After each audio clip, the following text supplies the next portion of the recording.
Alhamdulillah alladzi bi ni'matihi tatimmu shalihat. Segala puji bagi Allah Jalla Jalaluhu yang karena nikmatnya kebaikan-kebaikan menjadi sempurna, yang karena rahmatnya niat baik hamba dapat terlaksana.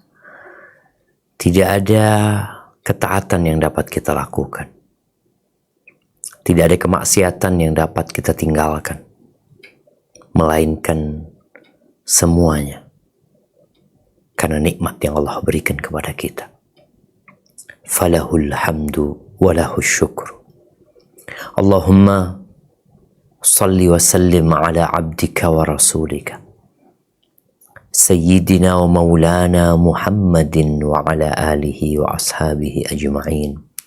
Ya Allah, semoga salawat dan salam, berkah dan nikmat senantiasa Engkau curahkan untuk hamba kekasih-Mu, untuk baginda Nabi kita Muhammad alaihi salatu wassalam, untuk keluarga beliau, untuk istri-istri beliau, untuk putra-putri beliau, dan untuk seluruh sahabat Nabi.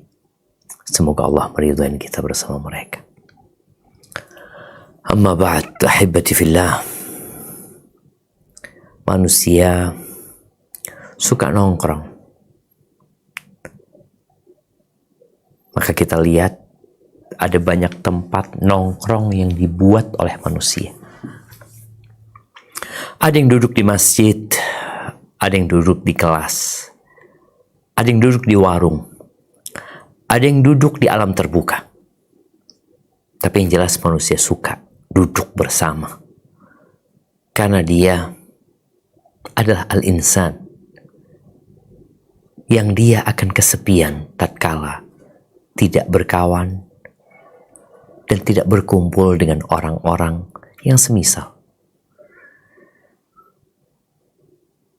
Tapi kita perlu tahu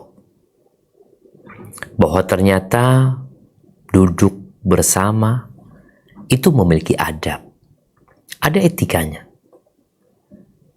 yang kalau kita nggak belajar, boleh jadi duduk kita selama ini membawa petaka dan bencana. Boleh jadi berantakannya sebuah rumah tangga gara-gara duduk bersama orang-orang yang menyebabkan engkau pulang berantakan rumah tanggamu.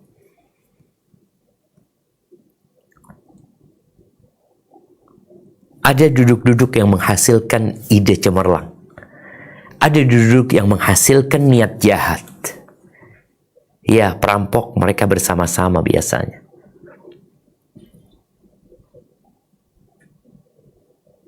Maka sebagai seorang muslim, jangan pernah berhenti belajar. Terkadang kita tuh merasa udah tahu, udah ngerti, udah paham. Orang yang sudah sepuh selalu memandang yang muda, tahu apa anak itu, masih bau kencur. Ilmu ini dipelajari, dikaji. Bukan dengan bertambahnya umur berarti bertambah ilmumu. Iya, dengan bertambahnya umur bertambah masa tuamu, bertambah pengalamanmu, tapi ilmu itu dipelajari. Barakallahu fiik, kita akan lanjutkan pembahasan tentang adab majelis dan teman-teman yang kita ajak duduk. Tafadhal. Nah.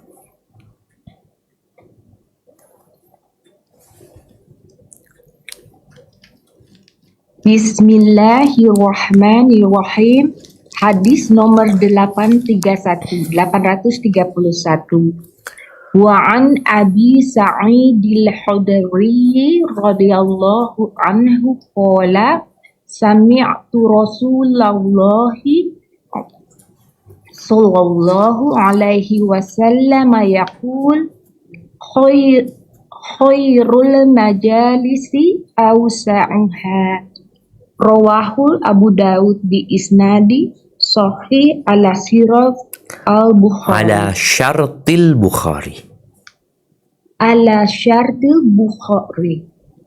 Ahwan. Dari Abu Sa'id Al-Khudri radhiyallahu anhu, dia berkata, Aku pernah mendengar Rasulullah Shallallahu Alaihi Wasallam bersabda, sebaik-baik majelis yang paling lapang, adalah yang paling lapang. sebaik-baik majelis adalah yang paling lapang. Diriwayatkan oleh Abu Daud dengan sanad sahih sesuai dengan syarat Al-Bukhari. Barakallahu fiik. Wah, Khairul majalisi awsa'uha. Sebaik-baiknya majelis itu yang paling lapang. Kenapa? Karena menampung orang lebih banyak. Karena berdesak-desakan itu nggak nyaman.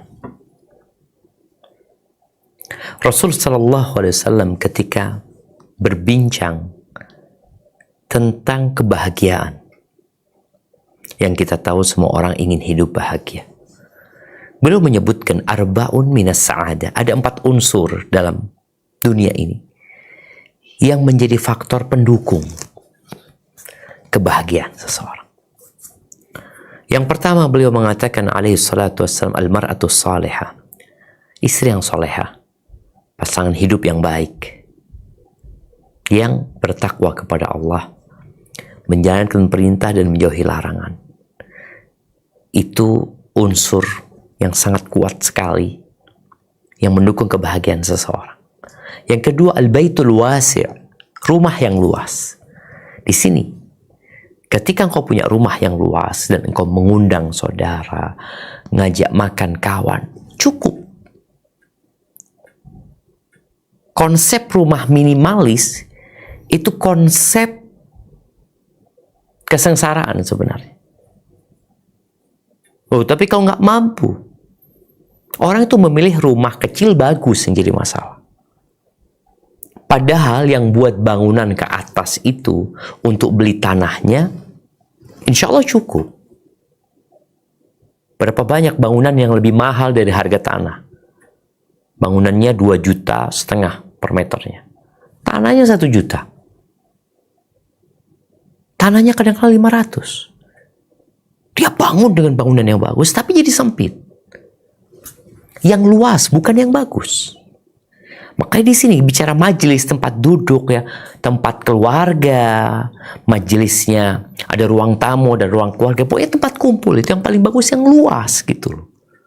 Karena cukup buat orang banyak, mengundang misanan, sepupu, cukup. Maka rumah yang luas itu menjadi faktor pendukung kebahagiaan. Yang ketiga, kendaraan yang nyaman dan tetangga yang baik. Yang keempat, maka bicara tentang yang luas, Rasulullah SAW ketika bangun Masjid Nabawi, beliau meninggal dunia. Masjid Nabawi itu awal beliau datang, kira-kira luasnya 35 kali 30. Sekitar itu, meter persegi. 30 kali ya, persis. 35. Ketika beliau pulang dari Khaybar, beliau bukan memperindah masjidnya, enggak.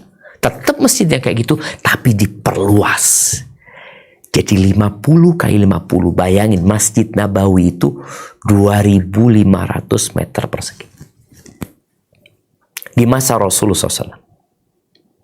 Tapi nggak indah. Luas. Karena kalau indah itu enak di mata. Tapi kalau luas itu enak dirasa. Kalau cuma enak dilihat, tapi dirasa sempit, nggak nyaman. Maka ini pelajaran buat kita. Ketika engkau ada 2 pilihan, bagus, sempit, lebar, luas, nggak bagus. Pilih yang lebar, luas, tapi nggak bagus. Karena untuk hiasan lah, mudah lah nanti tinggal dihiasin. Tapi kalau tempatnya udah sempit, mau diapain? Maka di sini Nabi alaihissalam memberikan arahannya. Kalau ya membuat tempat kumpul ya manusia, di antaranya bangun masjid ya yang luas gitu. Ketika engkau mau bikin rumah, bikin ruang tamu atau ruang yang tempat kumpul, tempat duduk-duduk yang luas juga. Karena sebaik-baiknya majelis itu yang luas tadi, karena menampung orang banyak, manfaatnya lebih banyak gitu loh. Ini pelajaran buat kita semua yang belum punya rumah.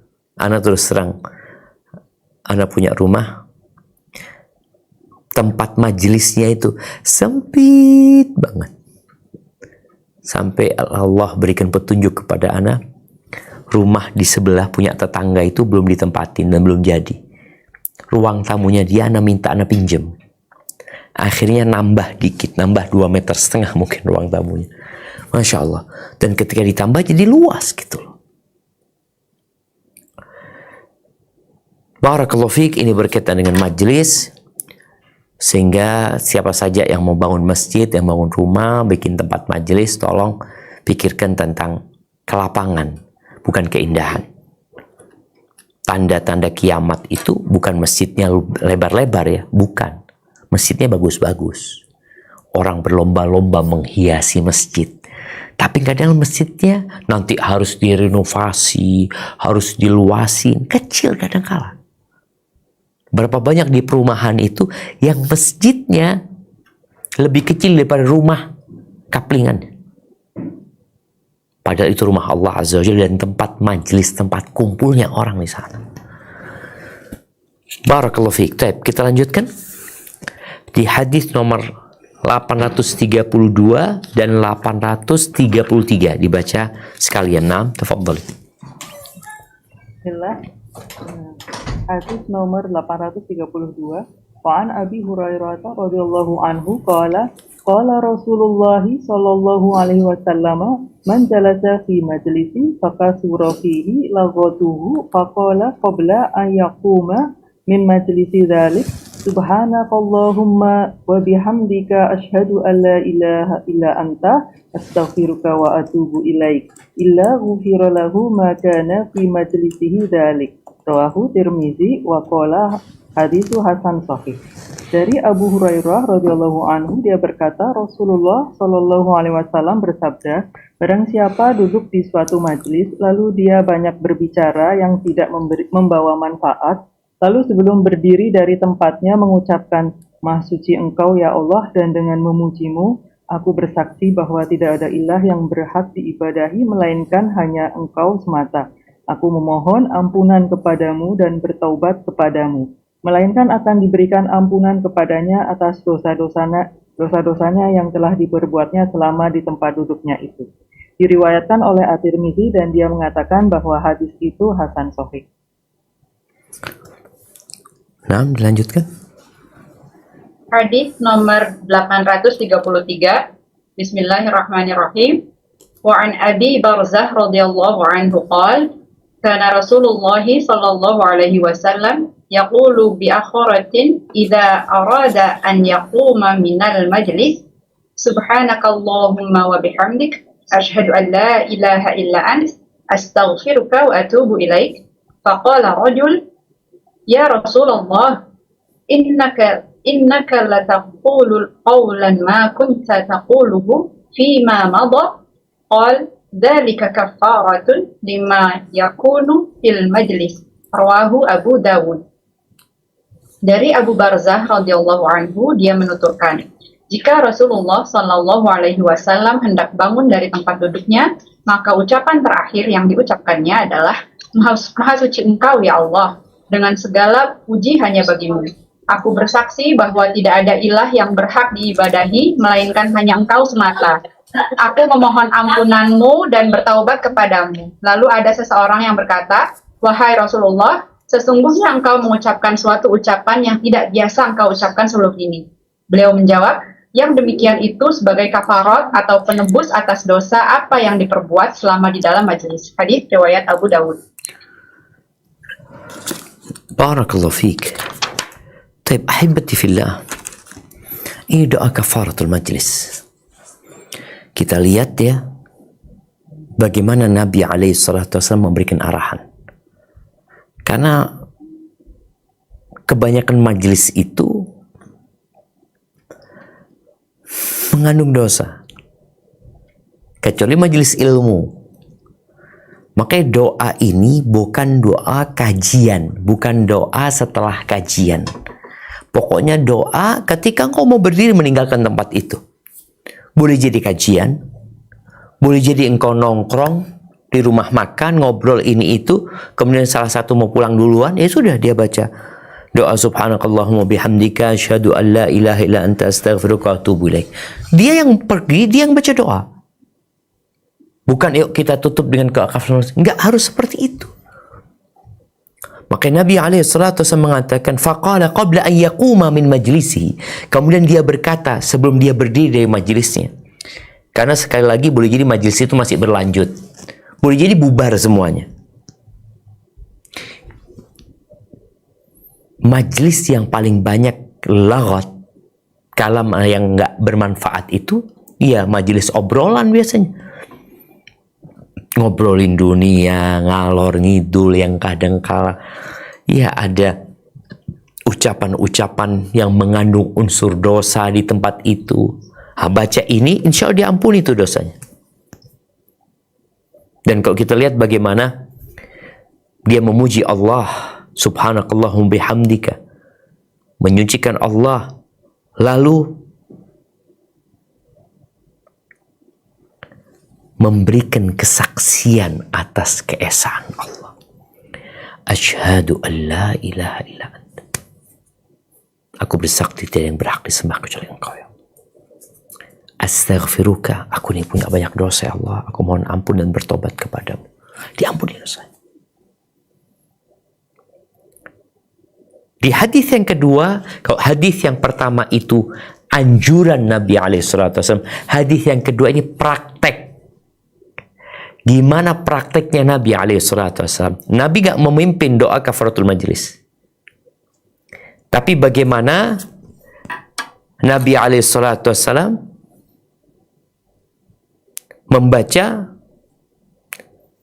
ini cerita Abu Barzah, kana Rasulullah SAW yaqulu bi akharatin, ya di akhir waktu beliau ya. Idza arada an yaquma minal majlis. Jadi ini kondisi Nabi yang berbeda. Di awal beliau nggak pernah lakukan itu, tapi di akhir-akhir hidup Nabi SAW dan kita tahu Allah perintahkan kepada Nabi SAW, fasabbih bihamdi rabbika wastaghfir innahu kana tawwaba. Beliau membaca ketika ruku dan sujud, subhanakallahumma bihamdika Allahumma ighfir. Di sini beliau ketika mau bangkit dari majelisnya, beliau baca subhanakallahumma bihamdika asyhadu an la ilaha illa anta astaghfiruka wa atubu ilaik. Lalu beliau bangkit. Maka sahabat tanya, ini menunjukkan Nabi SAW tidak memimpin, tapi beliau membaca yang tentunya para sahabat akan mencontoh. Ini sahabat yang tidak mendengar hadis yang pertama tadi, maka menanyakan. Dia mengatakan, ya Rasulullah, engkau nggak biasa melakukan itu di waktu-waktu yang lalu nggak? Kok sekarang kau melakukan itu? Maka beliau menjelaskan, dzalika kafaratun lima yakunu fil majlis. Itu penghapusan dosa untuk yang terjadi di majlis tadi. Subhanallah, bagaimana tahapan-tahapan ditempuh sama Nabi SAW dalam mengajarkan agama kepada para sahabatnya. Nggak sekaligus agama ini turun. Al-Quranul Azim turun selama 23 tahun. Menunjukkan bahwa proses pembinaan jiwa manusia, pendidikan karakter manusia, penyeruan mereka untuk taat dan patuh kepada pencipta, itu membutuhkan proses. Tapi tauhid menjadi awal yang beliau dakwahkan. Baik, berarti ini doa kafaratul majlis, bukan doa setelah kajian. Jadi mak-mak ngobrol ini itu, mau bubaran atau satu mau pergi, baca subhanakallahumma bihamdika asyhadu an la ilaha illa anta astaghfiruka wa atubu ilaik. Jangan kemudian karena majlisnya belum ditutup, jadi aku pergi nggak baca doa ini. Ya kok nggak dihapusin dosanya. Pokoknya yang mau berangkat baca doa itu. Dimanapun majlisnya, sekali lagi bukan kajian ini. Boleh jadi kajian, boleh jadi yang lainnya. Barakallahu fiik. Baik. Dilanjutkan. Hadis nomor 834. Bismillahirrahmanirrahim. Wa 'an Ibnu Umar radhiyallahu anhuma qala qallama kana Rasulullah sallallahu alaihi wasallam yaqumu min majlis hatta yad'u bihaula'i ad-da'wat. Allahumma qsim lana min khasyatika ma taqulu bihi bainana wa baina ma'asik wa min ta'atika ma tuballighuna bihi jannatak wa minal yaqini ma tuhawwinu bihi alaina masa'ibad dunya. Allahumma matti'na ba'asma'ina bi, ini bukan bayat tapi bi yang betul, bi asma'ina wa absarina wa quwwatina ma ahyaitana waj'alhu al-waritha minna waj'al sa'rana ala man zalamana wansurna ala man 'adana wa la taj'al musibatana fi dinina wa la taj'al ad-dunya akbar hammina wala mablagha ilmina wala tusallit alaina man la yarhamuna. Rawahu Tirmidzi wa qala haditsun hasan. Dari Ibnu Umar radhiyallahu anhuma, dia menuturkan, jarang sekali Rasulullah sallallahu alaihi wasallam berdiri meninggalkan majelis sehingga memanjatkan beberapa doa berikut ini. Ya Allah, bagikanlah kepada kami rasa takut kepadamu, rasa takut yang menghalangi kami dari berbuat maksiat kepadamu.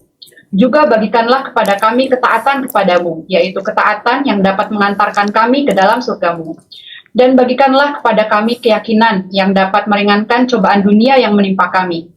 Ya Allah, buatlah kami dapat menikmati pendengaran, penglihatan, dan kekuatan kami selama Engkau masih menghidupi kami. Jadikanlah semuanya itu yang mewarisi kami. Balaslah orang yang berbuat zalim kepada kami. Tolonglah kami dalam menghadapi musuh-musuh kami. Janganlah Engkau menimpakan cobaan dalam hal agama kepada kami. Janganlah pula Engkau jadikan dunia ini sebagai tujuan utama kami. Serta janganlah Engkau jadikan ia sebagai puncak pengetahuan kami. Dan janganlah Engkau jadikan orang yang tidak mempunyai belas kasihan kepada kami sebagai pemimpin kami. Diriwayatkan oleh At-Tirmidzi dan dia mengatakan bahwa hadis ini hasan. Barakallahu fiik.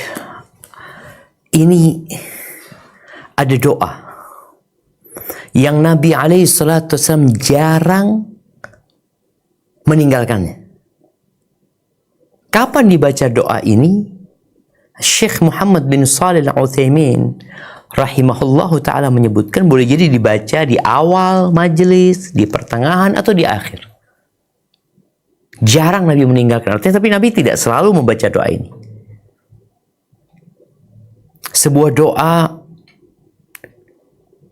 yang dipinta kepada Allah untuk beliau dan para sahabatnya. Beliau mengatakan, Allah maqsim lana min khasyatik. Ya Allah, bagikan buat kami rasa takut kepadamu. Khasyah. Ada khauf, ada khasyah. Khasyah itu rasa takut yang berlandaskan ilmu. Karena kenal sama Allah, dia takut.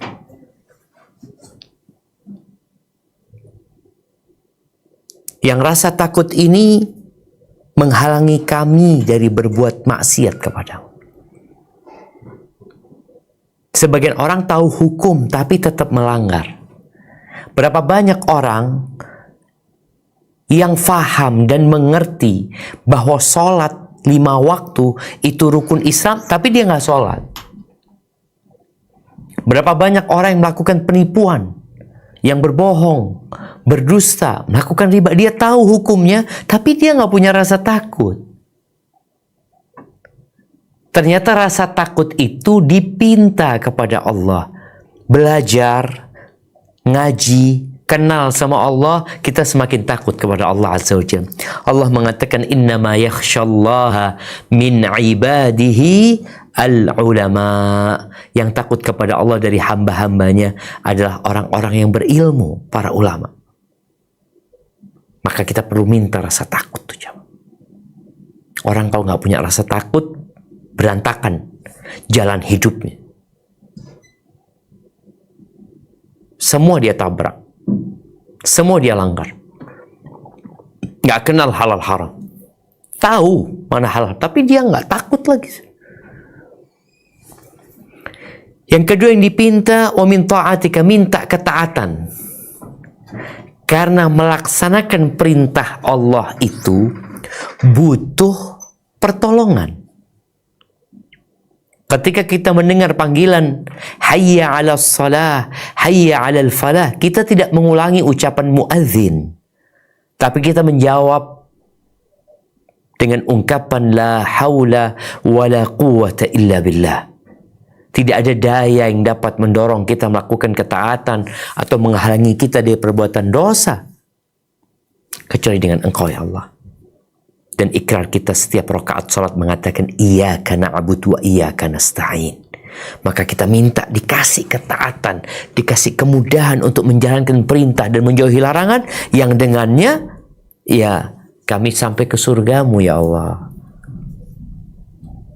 Yang ketiga yang dipinta, wa minal yaqin ma tuhawwinu bihi alaina masaibat dunya. Bagikan buat kami keyakinan bahwa semua ketentuan Allah sudah ditulis dan dicatat. Bahwa Allah Maha Pengasih, Maha Penyayang. Tidak ada satupun takdir buruk yang terjadi, melainkan itu buruk dalam kacamata manusia. Dan sejati di balik itu ada hikmah dan kebaikan yang banyak. Anak yang meninggal, harta yang hilang, apapun musibah yang menimpa kita, kalau kita yakin ini ketentuan Allah, ini takdir Allah, 50.000 tahun sebelum penciptaan langit dan bumi ini sudah dicatat, kena penyakit, kena apa, musibah dunia jadi ringan. Cuma dunia. Inilah ujian. Di balik itu insya Allah dihapuskan dosa, diangkat derajat. Minta sama Allah keyakinan jemaah. Tatkala musibah menimpa, lisannya mengatakan inna lillah wa inna ilaihi raji'un. Hadha huwal yaqin. Allahumma ajurni fi musibati wa akhlif li khairan minha. Ya Allah, berikan pahala buat aku dan berikan ganti yang lebih baik. Allahumma matti'na bi asma'ina. Ya Allah, jadikanlah, buatlah kami dapat menikmati, matti'na, agar kita bisa menikmati. Ya Allah, buatlah kami bisa menikmatin apa?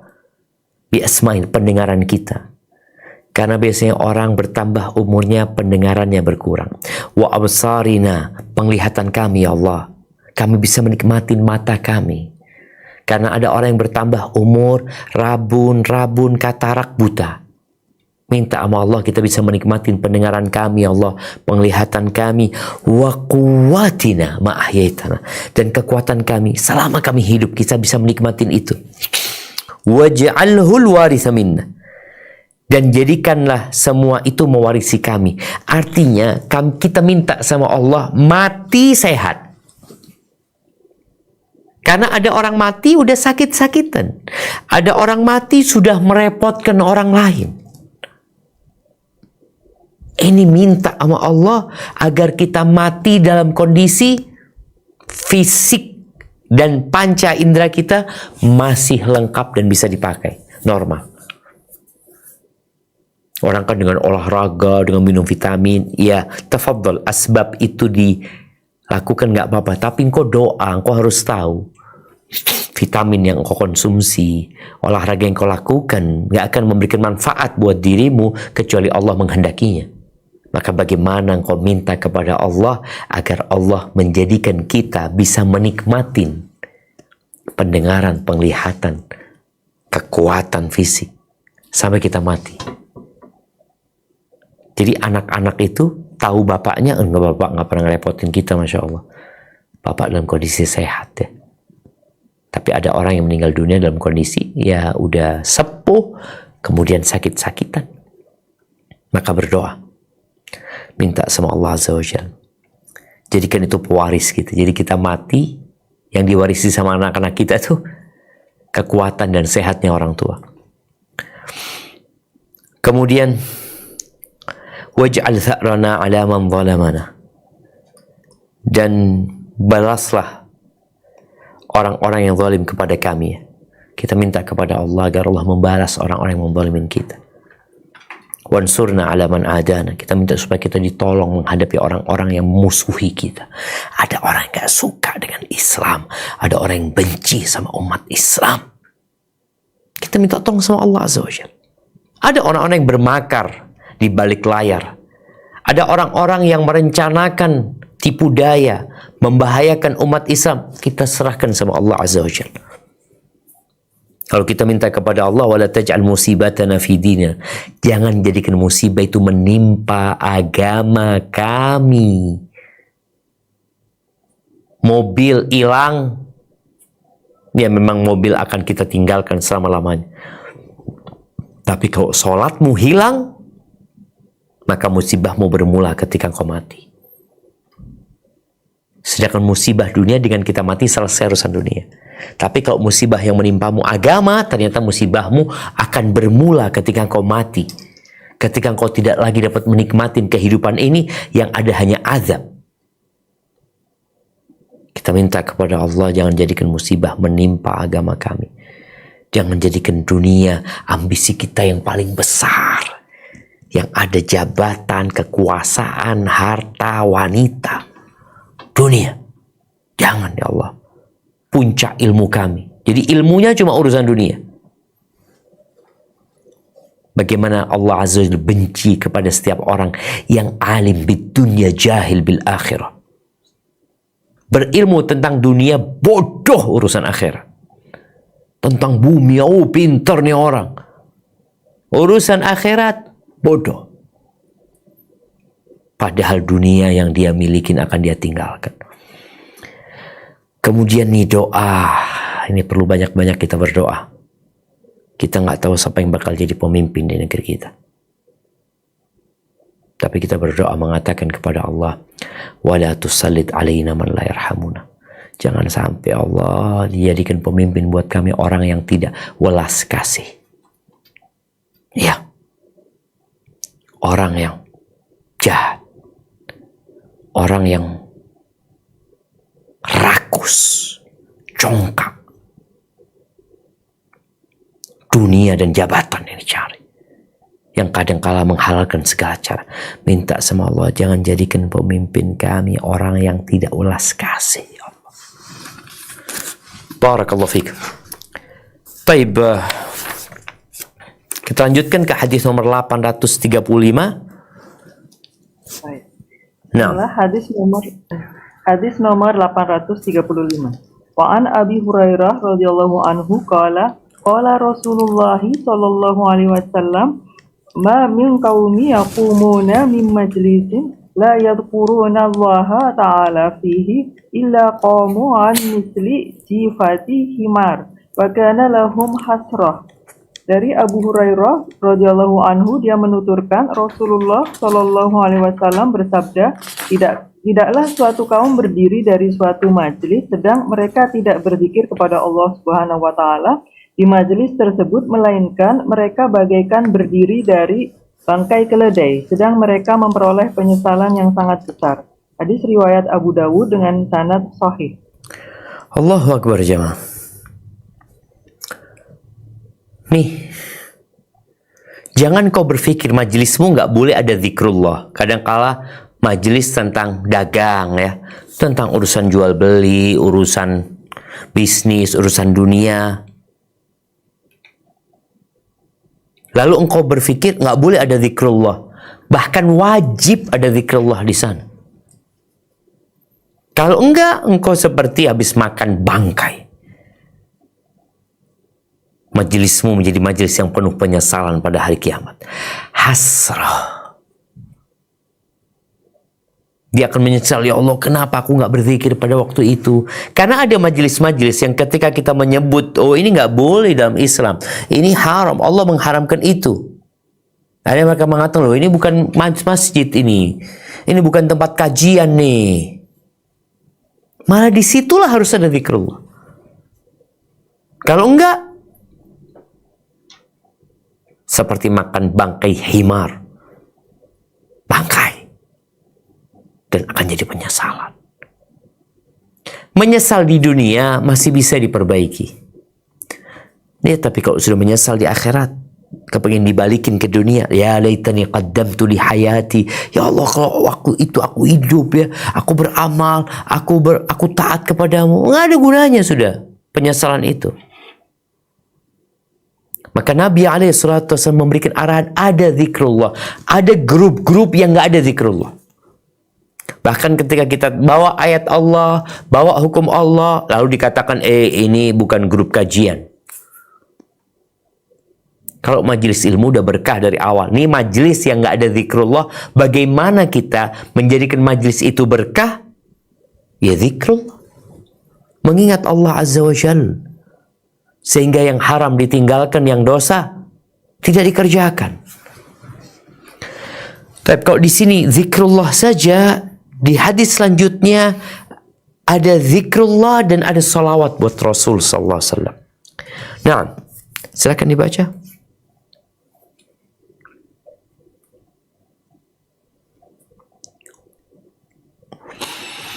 Bismillahirrahmanirrahim. Hadis nomor 836.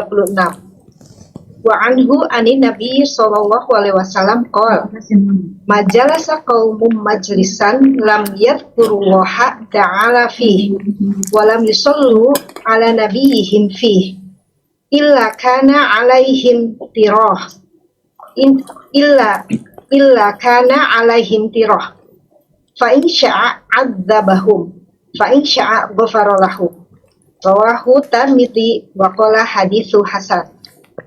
Dari Abu Hurairah dari Nabi Shallallahu alaihi wasallam, beliau bersabda, tidaklah suatu kaum duduk di suatu majelis yang mereka tidak berzikir kepada Allah Ta'ala dan tidak juga bersalawat kepada Nabi mereka di tempat tersebut, melainkan mereka akan mendapatkan kesedihan dan penyesalan. Jika berkehendak, Dia akan mengazab mereka, dan jika berkehendak, maka Dia akan memberikan ampunan kepada mereka. Diriwayatkan oleh At-Tirmidzi dan dia mengatakan hadis ini hasan. Barakallahu fikum. Maka dimanapun engkau bermajelis, mau di kafe, mau lagi makan bareng-bareng, mau terkadang sekedar minum-minum kopi, biasanya kan orang ngobrol, ngomong ini itu. Hati-hati, jangan sampai di obrolanmu, di majelis itu, tidak ada zikrullah. Tidak ada salawat buat Nabi SAW. Yang ada engkau akan menyesal. Ya kembali kepada Allah nantinya, engkau akan diazab atau engkau akan diampuni. Tapi yang jelas engkau berbuat dosa. Jadi tidak menyebut nama Allah saja, tidak bersalawat kepada Nabi SAW di majlis itu, maka majlis itu akan menjadi penyesalan dan dosa.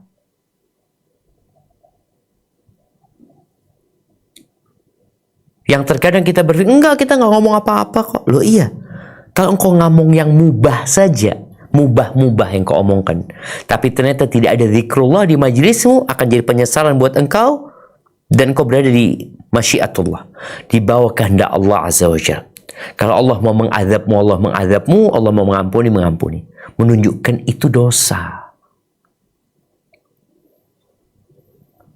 Jadi bersolat kepada Nabi SAW di majlis itu.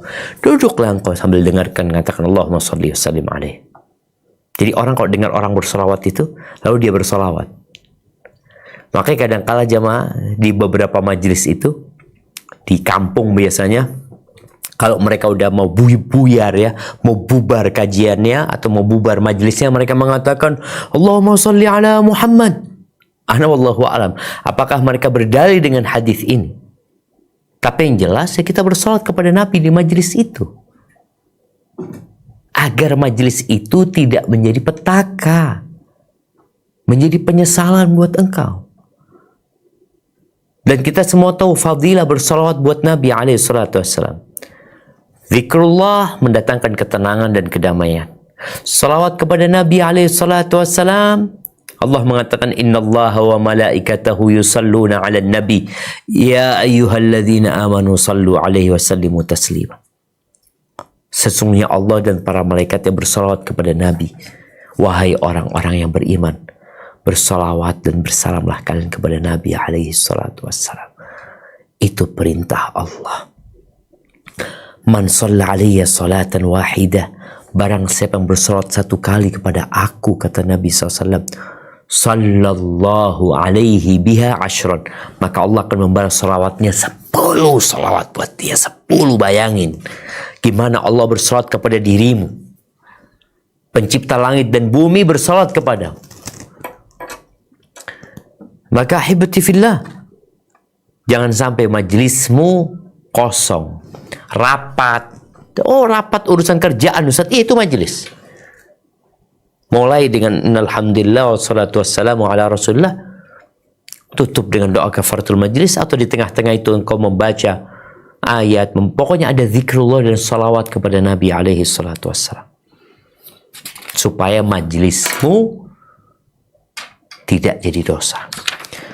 Taib, ada satu hadis terakhir yang akan kita baca dalam bab ini yang mirip dengan hadis sebelumnya. Silakan dibaca. Naam. Bismillahirrahmanirrahim. Wa anhu an Rasulillah sallallahu alaihi wasallam qala man qa'ada maq'adan lam yadhkurillaha ta'ala fi kanat alaihi minallahi tirah. Wa man ittaja'a marja'an la yadhkurullaha ta'ala fi kanat alaihi minallahi tirah.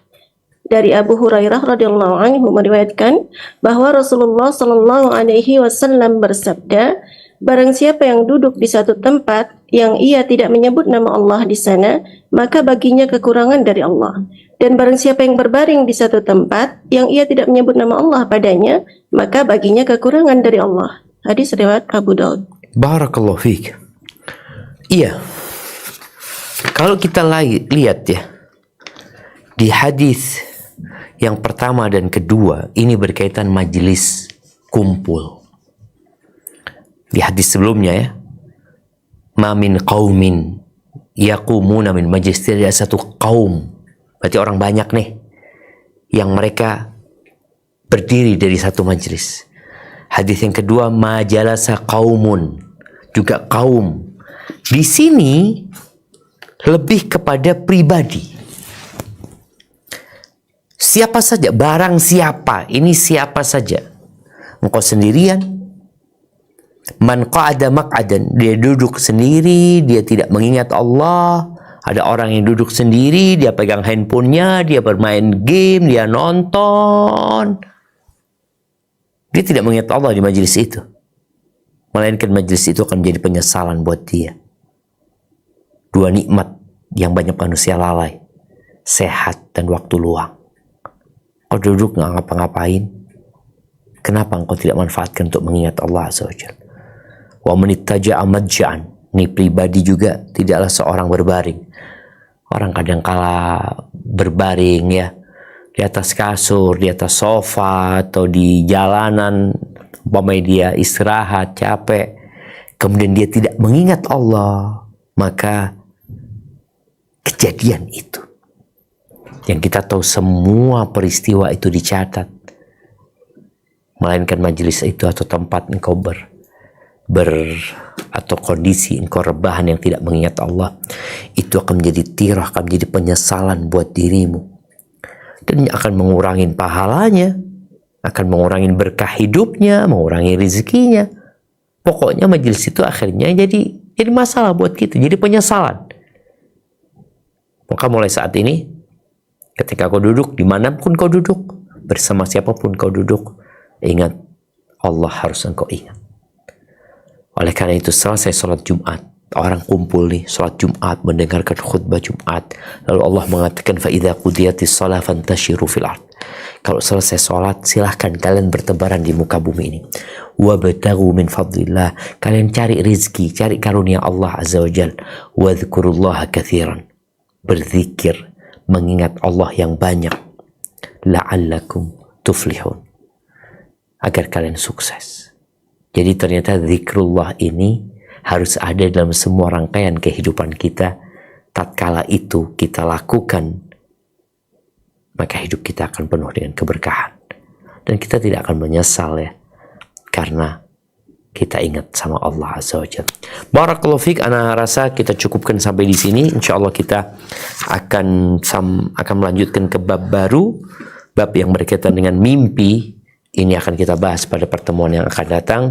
Kurang lebihnya mohon maaf, mungkin kita masuk ke sesi tanya jawab. Ana kembalikan ke moderator. Jazakillah khairan.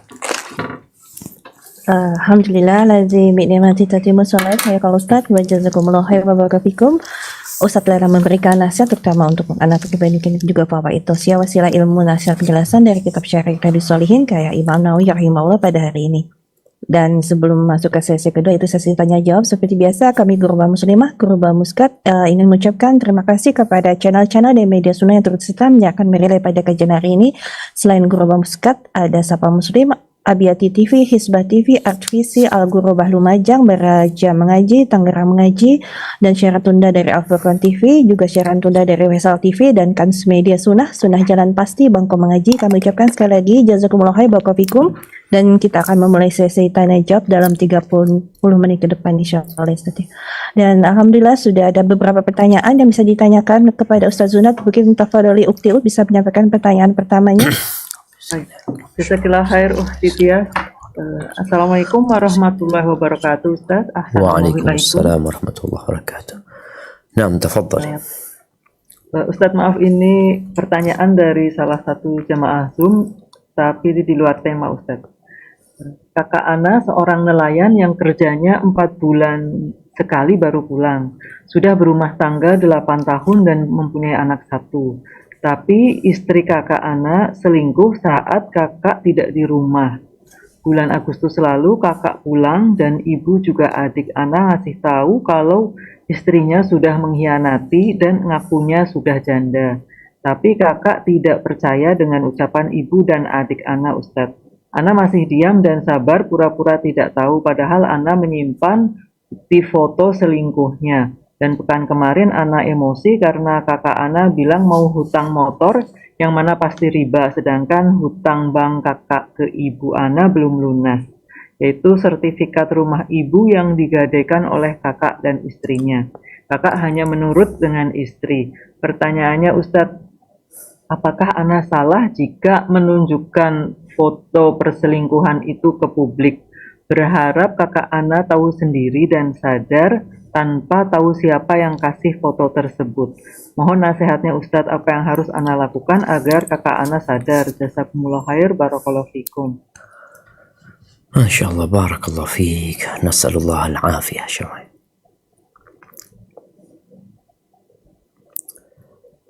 Allah Azza wa Jal memerintahkan kepada para suami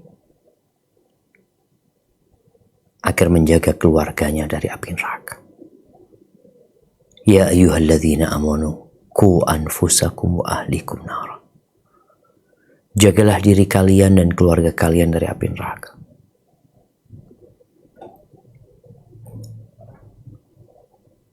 Kebanyakan manusia itu hanya berpikir memberikan nafkah kepada istrinya dan anak-anaknya. Dia lupa tanggung jawab dan amanah yang Allah berikan, bagaimana dia harus mengajarkan tentang agama ini, mendidik istri dan anak-anaknya di atas ketaatan kepada Allah SWT.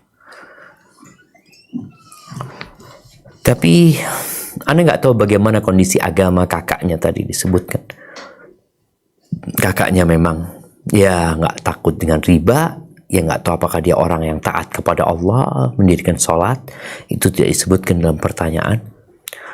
Tapi yang menjadi pertanyaan, apa yang harus dilakukan gitu loh oleh keluarga. Rasul sallallahu alaihi wasallam mengatakan, "Man ra'a minkum munkaran falyughayyirhu biyadihi." Barang siapa di antara kalian melihat kemungkaran, hendaklah dia merubah. Dia mendapati sebuah kemungkaran, dia merubah dengan tangannya. Gak mampu dengan lisannya, gak mampu dengan hatinya. Wadzalika adhaful iman. Maka nih kakak dikhianati, kalau benar ya. Makanya kan nanti perlu ada cross check dari kakak. Kalau dikatakan engkau punya bukti, yang kau sampaikan ke kakak. Jangan ditebarkan di publik. Karena terkadang dengan kita menyebarkan ke publik itu, orang itu jadi nggak tobat. Karena dia sudah, orang ketahuan dia orang nggak benar ya. Akhirnya dia mau bertobat itu sulit. Tapi engkau duduk. Kalau engkau memang nggak mau menyerahkan itu kepada kakakmu, engkau boleh minta tolong orang. Sampaikan kepada keluarga, sampaikan ke kawan kakak, kasih tahu bukti-bukti yang kesian kakak ini. Karena tadi kakak 4 bulan gak tahu apa-apa dengan yang terjadi. Sedangkan sang adik melihat. Dan ada kondisi suami-suami yang maaf disihir sama istrinya. Sehingga suaminya ini nurut sama istrinya. Ada sihir atof. Yang suaminya seperti sapi peretan, sapi perah ya. Yang dia nurut sama istrinya, disuruh ini, suruh itu. Maka nasihat ana tidak engkau sebarkan di publik, tapi engkau perlu cari orang yang dapat memberikan nasihat kepada kakakmu. Ketika bukti itu paling tidak sampaikan, engkau perlu untuk mencari tahu kebenarannya. Karena kesian ada orang yang nggak tahu memang, dan kita yang melihat kemungkaran nggak boleh diem. Itu mungkin cara yang terbaik. Jadi jangan gara-gara kakak mau kredit motor ya, tapi kesian sama kakaknya. Apalagi kalau kakaknya boleh jadi disihir sama istrinya yang berselingkuh. Kemudian kita juga jamaah hati-hati, kita nggak boleh menuduh orang berselingkuh, orang berzina. Kecuali mungkin kita katakan ya aku nggak tahu apa yang dilakukan, tapi aku melihat dia keluar bersama laki-laki. Tapi kalau berzina itu perlu 4 orang saksi melihat peristiwa perzinaan itu. Kalau hanya melihat di kamar berduaan, belum tentu mereka berzina yang diwajibkan untuk dirajam. Maka sampaikan bahwasanya kakakmu istrimu punya hubungan gelap dengan seseorang gitu loh. Apakah sampai ke tingkat perzinaan? Wallahu a'lam. Tapi jelas punya hubungan. Itu mungkin cukup disampaikan. Kalau engkau nggak bisa menyampaikan langsung, engkau sampaikan lewat orang dan sampaikan ke orang itu. Ketika ditanya dapat dari mana, ada yang menyampaikan kepada aku karena sayang sama engkau. Hadza wallahu a'lam bissawab. Barakallahu fikum Ustaz. Mungkin tafadholi dari Sentul bisa menanyakan kepada Ustaz Zuna langsung mungkin satu pertanyaan dulu terlebih dahulu. Assalamualaikum warahmatullahi wabarakatuh, Ustaz. Waalaikumsalam warahmatullahi wabarakatuh. Naam, tafadhali. Barakallahu fiik, ada yang salah satu ummahat yang bertanya, pertanyaannya itu tadi disebutkan bahwa dalam majelis itu harus ada zikir. Nah, tapi dalam majelis taklim itu kan sebenarnya sudah termasuk zikir gitu. Nah, pertanyaannya adalah apakah berbeda antara zikir yang dimaksudkan di hadis-hadis ini dengan zikir yang biasa dibawakan saat majelis taklim gitu. Kurang lebih demikian. Jazakallahu khairan. Masya Allah, barakallahu fiik. Iya. Jadi kalau bicara ketika di majelis itu sudah ada zikir, berarti majelis itu nggak akan jadi penyesalan. Karena majelisnya memang kajian, di situ ada zikrullah, di situ ada salawat kepada Nabi alaihi salatu wassalam. Tapi di majelis itu pun dianjurkan untuk membaca doa kafaratul majelis. Yang doa kafaratul majelis sebelumnya nggak pernah diamalkan Nabi SAW. Sehingga sahabat tanya kan, ya Rasulullah nggak biasa engkau melakukan itu gitu. Maka Nabi menyebut ini untuk kafarat, untuk penghapus. Jadi intinya bicara majelis itu, kalau majelis itu kajian, alhamdulillah sudah ada zikrullah di sana. Tapi tetap dianjurkan untuk ditutup dengan doa kafaratul majelis. Tapi kalau majelis itu ngobrol, makan ya, kemudian mungkin membicarakan urusan dunia, maka hendaklah majelis ini ada zikrullah di dalamnya. Boleh jadi kita di sana sambil duduk di sana kita baca subhanallah, alhamdulillah, wa la ilaha illallah dengan bersolat kepada Nabi SAW. Nah, nanti kalau mau meninggalkan majelis itu, baca doa tuh. Sebenarnya doa ini kan doa mau mengakhiri. Tapi bagaimana di majelis itu ada zikrullah. Intinya seperti itu. Jadi kalau sudah ada zikrullah, alhamdulillah, tinggal sekarang bagaimana menutup majelis itu. Karena ya boleh jadi ada omongan-omongan yang salah, omongan-omongan yang ketawa ketiwi yang terkadang nggak di tempatnya. Maka semoga dengan kita membaca doa kafaratul majelis, insyaallah dihapuskan dosa-dosa kita. Barakallahu fikum. Nah. Waalaikumsalam Ustaz. Kembali sebelum pertanyaan ketiga, kami ingatkan jika ada jamaah dari ruang Zoom meeting yang ingin bertanya, tafadholi bisa menerima pertanyaan terlebih dahulu melalui kolom chat dan bisa menanyakan langsung kepada Ustazah dengan menekan tombol raise hand. Selanjutnya mungkin Uktires bisa membacakan pertanyaan dari jamaah Zoom. Tafadholi Uktires.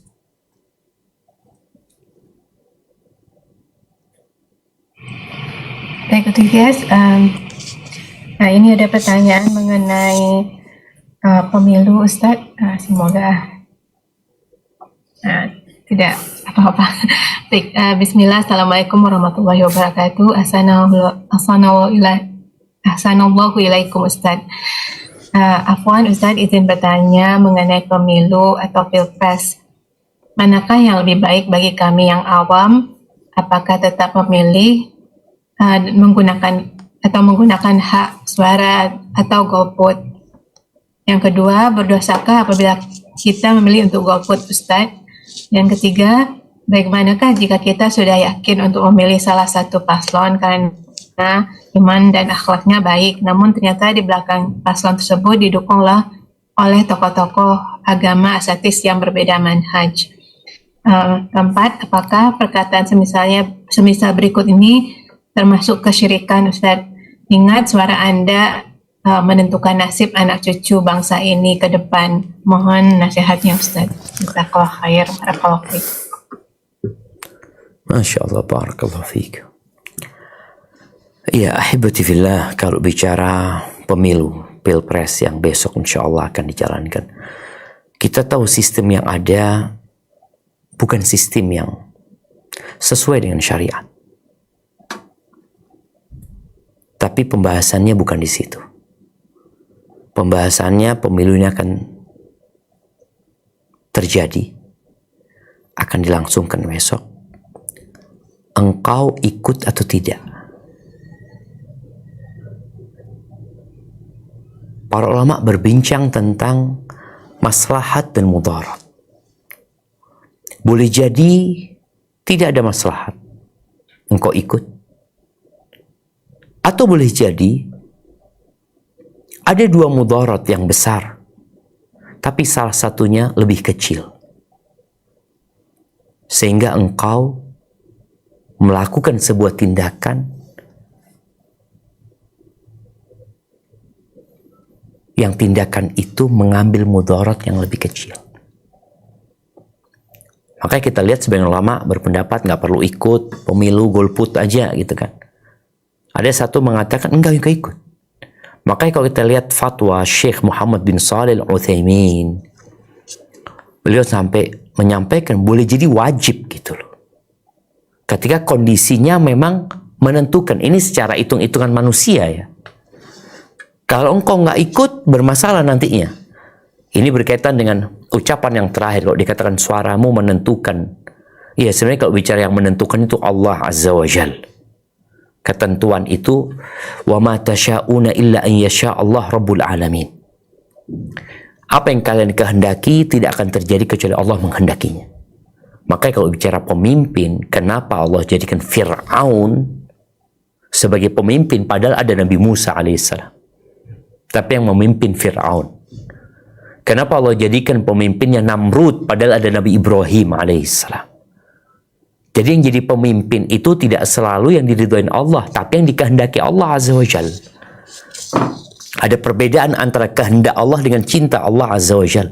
Allah lebih cinta tentunya dengan Nabi Musa alaihissalam daripada Fir'aun. Tapi Allah tidak jadikan Nabi Musa pemimpin. Beliau jadi Nabi. Jadi ya kita berusaha. Kalau dikatakan, ya ini boleh jadi suara kita berguna, boleh jadi suara kita nggak berguna karena sudah ada yang bermain di balik sana, umpamanya seperti itu. Engkau milih nggak milih, sudah yang menang nomor sekian, umpamanya seperti itu. Tapi kalau ternyata enggak, bismillah lah kita bertakwa kepada Allah Azza wa Jalla. Mungkin suara ana berguna. Mungkin. Dan sekali lagi bicara golput atau memilih, ini kembali kepada ijtihad. Makanya ada ulama yang melarang. Tapi ada ulama yang menganjurkan, bukan hanya memperbolehkan, bahkan menganjurkan ketika di situ ada maslahat yang dicapai. Jadi masalahnya, buat yang nggak mau memilih, ya nggak bisa dipaksa. Buat yang mau milih juga nggak bisa disalahkan. Karena masalahnya bukan berarti kita ini menyetujui ya cara seperti ini, enggak. Yang mengatakan suara rakyat adalah suara Tuhan, enggak. Kok bisa jadi suara Tuhan? Kebanyakan penduduk bumi ini, 6 miliar penduduk bumi ini, orang-orang kafir. Orang-orang yang tidak beriman. Kalau bicara kebanyakan orang itu, maka kebanyakan orang itu aktsaruhum fasiqun, aktsaruhum la yu'minun. Kebanyakan mereka nggak beriman, kebanyakan mereka orang-orang fasik. Maka hati-hati ketika mengatakan suara rakyat, suara Tuhan. Enggak. Bukan. Jadi, kalau bicara suara terbanyak nanti yang akan dipilih, Allah menghendaki itu terjadi, ya terjadi. Tapi kalau Allah mengatakan tidak, sampai Nabi SAW mengatakan, wa'lam, ini iman yang harus tertancap di dalam hati kita. Wa'lam annal ummata law ijtama'at. Ketahuilah engkau, andai kata seluruh umat manusia, bukan hanya penduduk Indonesia, tapi seluruh umat Indonesia, seluruh umat manusia berkumpul bersatu padu ala ayyan fa'uka bisyai, untuk memberikan manfaat kepadamu agar engkau terpilih. Mereka kumpul bersatu padu dengan semua kekuatannya, dengan semua energinya. Lam yanfa'u, nggak akan bisa memberikan manfaat kepadamu kecuali Allah yang menetapkannya untuk dirimu. Intinya Allah saja. Manusia berusaha. Walau ijtama'u ala ayyadurruka bisyai. Kalau mereka bersatu padu berkumpul ingin membahayakan dirimu, nih calon paslon supaya nggak jadi nih, nggak mungkin dia jadi. Umpamanya seluruh penduduk bumi ini, bukan hanya 270 juta penduduk Indonesia, tapi 8 miliar penduduk bumi tidak ingin paslon ini jadi, tapi Allah mengatakan dia jadi. Jadi dia. Jadi. Rufi'atil aqlam wa jaffatis suhuf. Pena sudah diangkat dan lembaran itu sudah kering. Kita menjalankan perintah tadi, kita melihat mudarat yang lebih kecil, kita lakukan. Tapi nanti yang jadi siapa ya sudah Allah tentukan sebenarnya. Tapi kita disuruh berusaha. Ini salah satu usaha yang diperbolehkan. Jadi kalau dikatakan suaramu menentukan, ya enggak lah. Ketentuan Allah yang menentukan sebenarnya. Karena boleh jadi, nih orang sudah ngasih suara kepada kepada nomor 1, dia kasih suara semuanya. Tapi Allah berkehendak, enggak jadi. Enggak jadi. Hanya saja ucapan yang tadi mengatakan, suaramu menentukan masa depan cucumu, ini sebuah anjuran agar orang ketika melakukan tindakan itu memikirkan masa depan. Bukan hanya memikirkan dirinya. Bukan hanya memikirkan kantongnya. Sekarang kan banyak orang kasih duit jadi milih. Kok gimana? Kesian anak-anakmu ketika engkau berkhianat. Memilih karena uang. Yang hanya 100.000, yang hanya 200.000. Engkau dipimpin 5 tahun kemudian. Bagaimana kondisi anak-anakmu ketika negara ini dipimpin oleh garong umpamanya. Oleh orang-orang yang hanya berambisi untuk memperkaya diri mereka. Jadi maksudnya ketika orang mengatakan itu, ya suaramu ini, ya engkau jadilah orang yang bijak gitu loh. Sejatinya yang terjadi adalah kehendak Allah Azza wa Jalla, bukan kehendak manusia. Itu mungkin secara umum ya, intinya kita perlu berlapang dada ketika ada orang yang tidak mau memilih, fadhal, kita tidak bisa memaksakan kehendak. Yang mau memilih silahkan. Kalau bicara mudaratnya tadi, boleh jadi ketika orang itu nggak milih, tidak menggunakan hak suaranya, hak suara dia. Jadi kita membuka peluang buat orang-orang melakukan penipuan umumnya seperti itu. Maka kayaknya milih ini mudaratnya lebih ringan daripada Anda tidak memilih.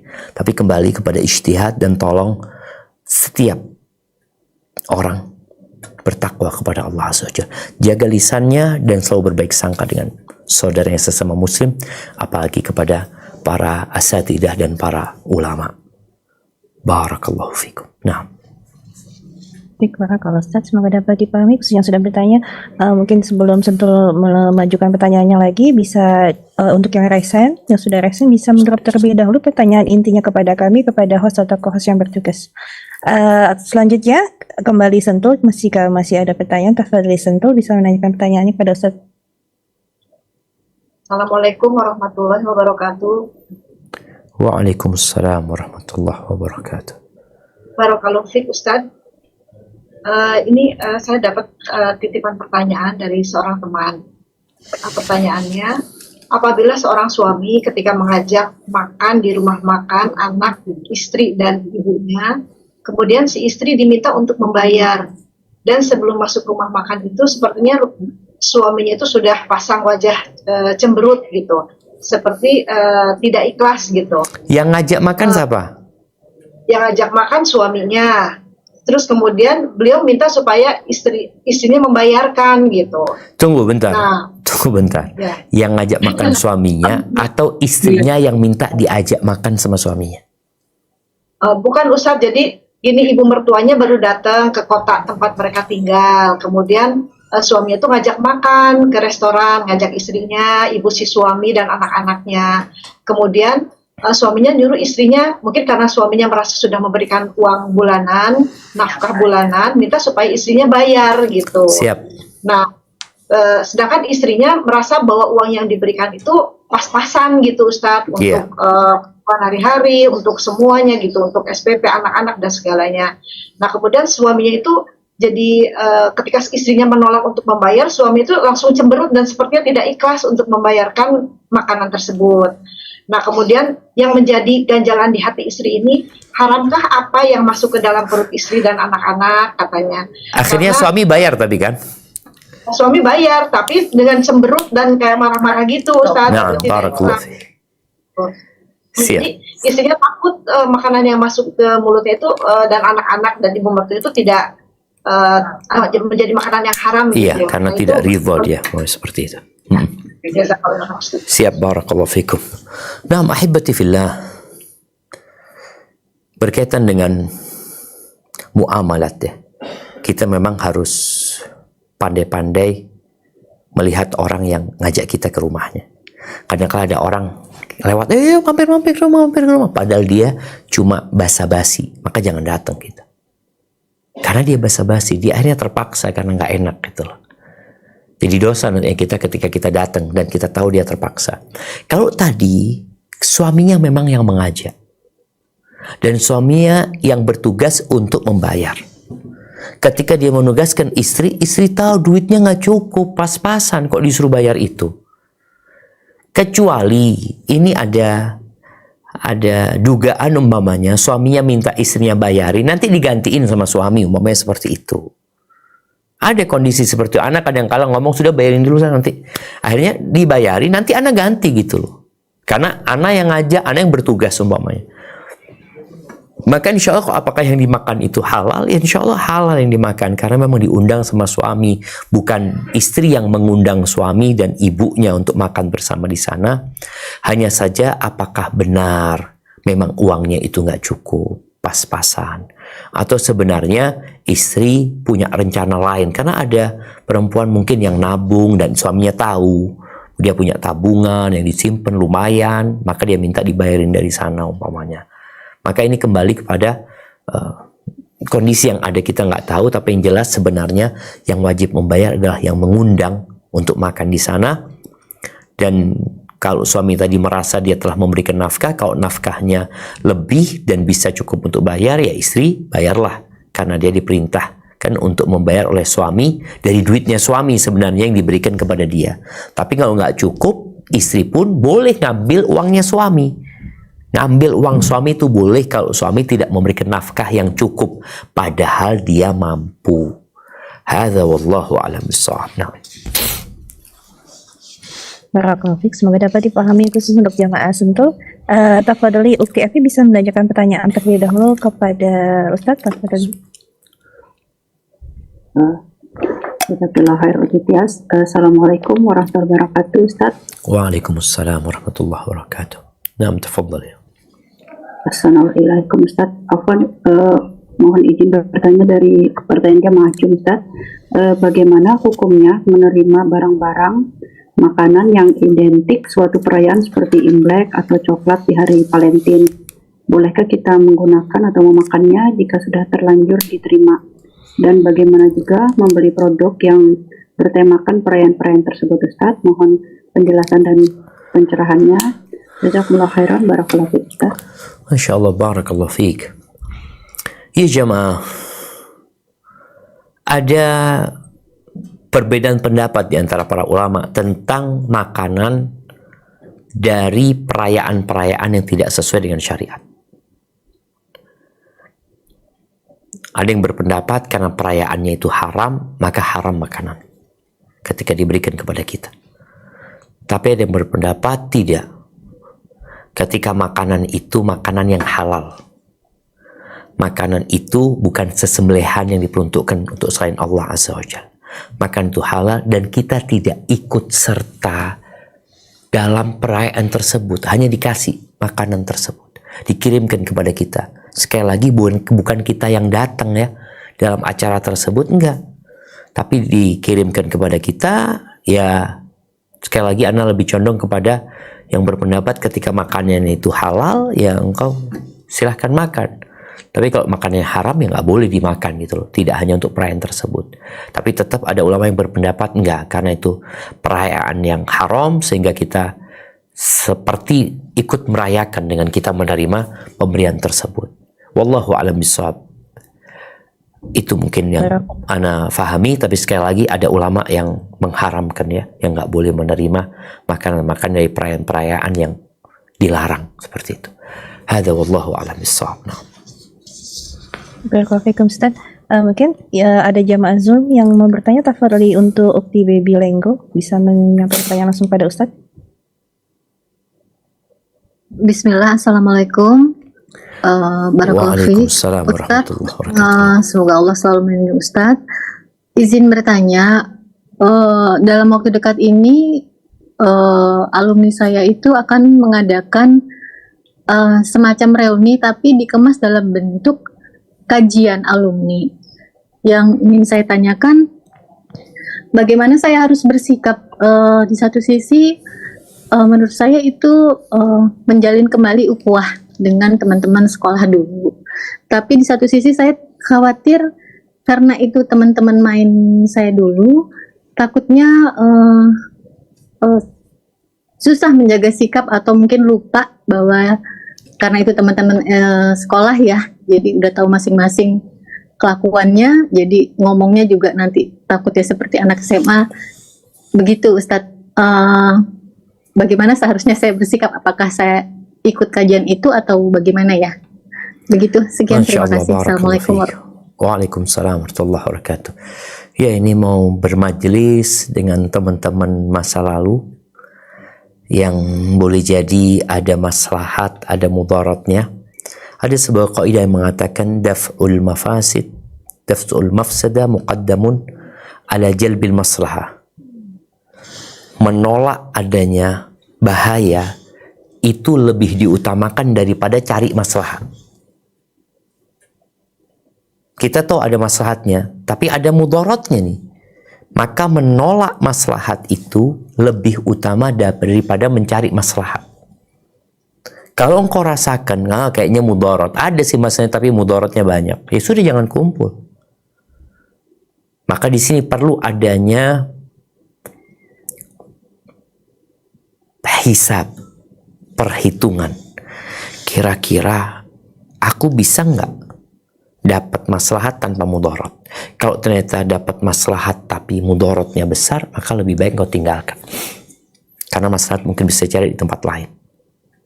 Maslahat ukhuwah ini tuh bisa cari di tempat lain. Tapi kalau mudaratnya kemudian engkau yang akan bermasalah dengan suamimu nantinya atau dengan agamamu tentunya, maka hendaklah engkau meninggalkan. Jadi intinya engkau timbang-timbang, yang jelas menolak mudarat itu lebih didahulukan daripada mengambil maslahat dan manfaat.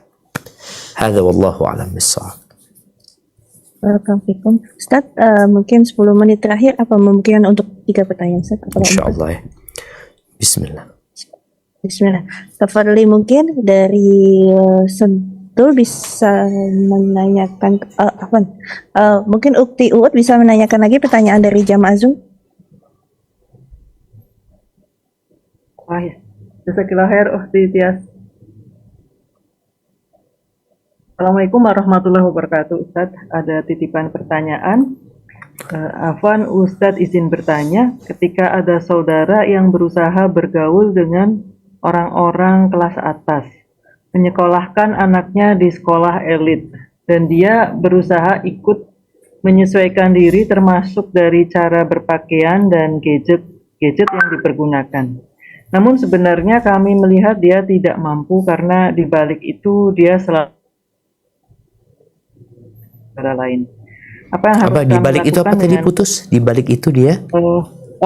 Di balik itu dia selalu mengeluh karena dia harus berhutang ke saudara lain, Ustaz.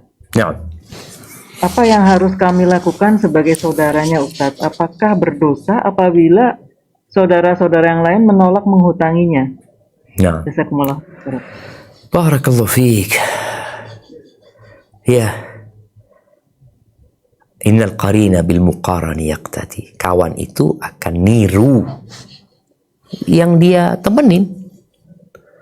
Makanya Nabi SAW memberikan kepada kita nasihat sebagaimana wasiat beliau alaihi salatu wassalam kepada Abu Dzar, wa usani bihubbil masakin wad dunu minhum. Nabi SAW memberikan wasiat kepada aku agar aku duduk, agar aku dekat dengan orang-orang miskin, cinta dengan mereka dan dekat sama mereka. Karena orang kalau kumpulannya orang kaya, dia tidak akan pandai bersyukur. Dia akan melihat kepada yang di atas dia. Dan dia akan masuk kepada israf. Allah mengatakan, kulu washrabu wa la tusrifu. Innahu la yuhibbul musrif. Allah nggak suka, Allah nggak cinta sama orang-orang yang israf tadi. Yang berlebih-lebihan, yang menafkahkan harta padahal dia nggak mampu sebenarnya, akhirnya membebani diri dia. Hal-hal yang mubah yang dia nggak mampu. Orang kalau mampu, ya dia punya kemampuan. Ini nggak mampu, akhirnya berhutang. Maka berikan nasihat kepada dia untuk ganti kawan, sehingga dia akan hidup tenang dan damai. Apakah kawan-kawan, saudara-saudara, dosa ketika tidak menghutangin? Nggak apa-apa dia menghutangin. Nggak harus mereka menghutangin. Apalagi bukan untuk kebutuhan, tapi untuk gaya hidup. Enggak, yang seharusnya keluarga lakukan adalah memberikan nasihat. Kau nggak akan aku kasih utangan, engkau ganti kawan, engkau hidupmu akan tenang nantinya. Barakallahu fiik. Nah. Barakallahu Ustaz. Tafadhali Sentul, jika masih ada pertanyaan bisa diberikan kepada Ustaz. Assalamualaikum warahmatullahi wabarakatuh, Ustaz. Waalaikumsalam warahmatullahi wabarakatuh.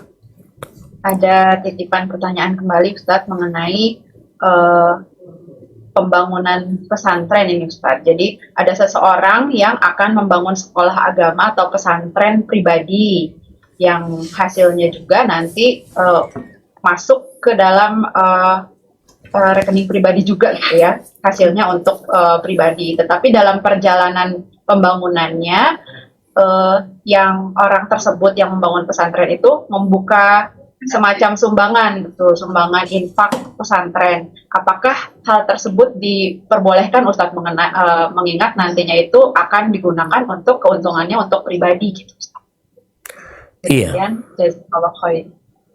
Kita tahu bahwasanya seharusnya yang namanya yayasan sosial, artinya yayasan itu tidak mencari keuntungan di sana. Ketika dia membuka donasi untuk kepentingan pribadi, dia bikin pesantren tapi untuk keuntungannya untuk pribadi, berarti dia sama dengan orang yang minta-minta untuk kepentingan sendiri. Ini yang terlarang. Makanya kita lihat beberapa ustadz itu melarang dengan keras minta-minta.